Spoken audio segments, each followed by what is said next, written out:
heavy warning for Willowick to Ripley, New York, until 10:15 p.m. Eastern Daylight Time.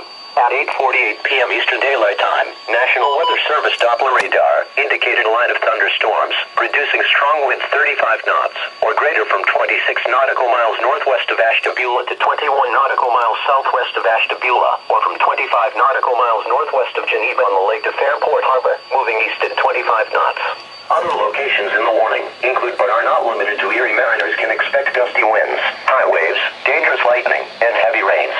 Boaters should seek safe harbor immediately until this storm passes.